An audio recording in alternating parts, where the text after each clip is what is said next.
देवकी के पुत्र को ले जाके वसुदेव यशोदा के यहां ले आए और यशोदा की लड़की को ले आए और उसे कंस को सौंप दिया और कृष्ण की जगह वो लड़की मारी गई।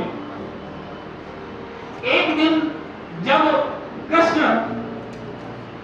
नंद बाबा के यहां से चले गए थे कंस का वध करने, तो यशोदा मैया तो रोज रोया करती थी, लेकिन एक दिन ऐसा हुआ कि रात में नंद बाबा रो रहे थे, प्रभक कर रो रहे थे। महिलाओं के साथ एक बड़ा उनका कोमल हृदय होता है, वो स्वयं रोई रोई, लेकिन अगर पति रोए तो उन्हें बर्दाश्त नहीं होता। वो उठी और कहा कि मैं रोऊं, आप क्यों रो रही हैं? तो उन्होंने कहा कृष्ण के लिए रो रही हैं क्या? तो नंद बाबा ने कहा नहीं, कृष्ण के लिए नहीं रो रहा हूं, मैं तो किसी और के लिए रो रहा हूं। तो बोले किसके लिए रो रहे हैं? तो बोले तुम्हें तो अपनी संतान का भी ख्याल नहीं रहा। तो बोले कौन? तो बोले तुम्हारी लड़की जिसने कृष्ण को जिंदा करने के लिए अपने प्राण की आहुति दे दी।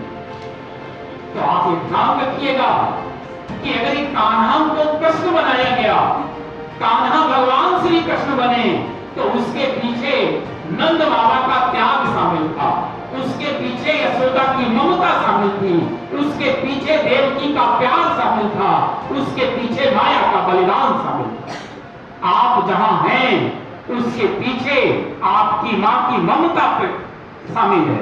आप जहां पहुंचेंगे उसके पीछे पिता का श्रम शामिल है। आप जहां पहुंचेंगे उसके पीछे आपकी बहन या भाई का प्रेम शामिल है। आपकी जिंदगी आपकी अकेले की नहीं है।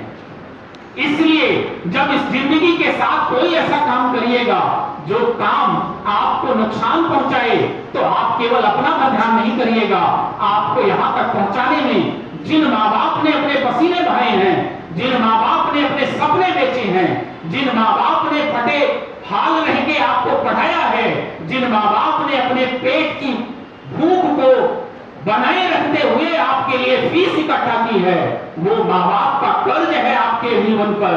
और वो कर्ज दारू पीकर शराब पीकर नहीं उतरेगा, वो कर्ज उनके अरमानों को पूरा करके मिटेगा।